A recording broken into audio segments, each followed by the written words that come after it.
Well, thanks for logging on for your Saturday morning tropical weather update, and all eyes are on Irma as it continues to make its way across the northern edge of Cuba. It's going to eventually end out back over the Florida Straits and then into Florida, probably late tomorrow afternoon or evening. We're also, of course, following Hurricane Jose, which is out here in the Atlantic with 145-mile-per-hour wind, still a Category 4 hurricane as well. Katia made landfall, and after it did that, it just kind of dissipated away. The National Hurricane Center no longer following Katia. And of course, off the west coast of Africa is our latest tropical wave, which the National Hurricane Center is giving a low chance of developing into a tropical system, but definitely something that we're going to continue to follow very, very closely. But back to Irma. Irma's dropping lots of rainfall over parts of Cuba and southern Florida as well. Some of that rainfall is stretching up into central and northern Florida also. It's going to continue to do that as it makes its way into Florida between today and tomorrow.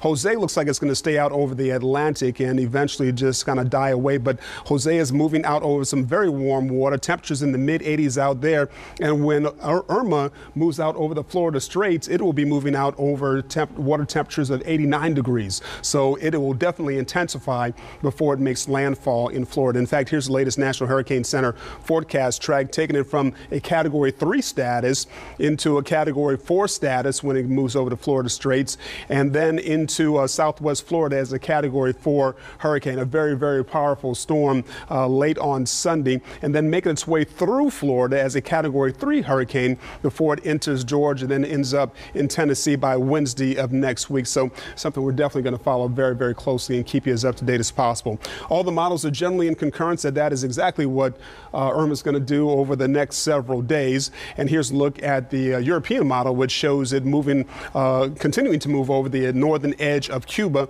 before it takes that north turn into the Florida Straits and then into southwest Florida. This model has it at 9 p.m. on Sunday night, over Tampa by Monday morning at about 6 a.m. and then on into Georgia into Monday afternoon. And it's got Jose staying out over the Atlantic, and Bermuda is right there, so Jose may be an issue for Bermuda over the next several days. We're going to follow it very closely, and we'll keep you as up to date as possible. Here's the National Hurricane Center forecast track for Hurricane Jose, and as you can see, the forecast track has it kind of doing a loop-de-loop out in the Atlantic.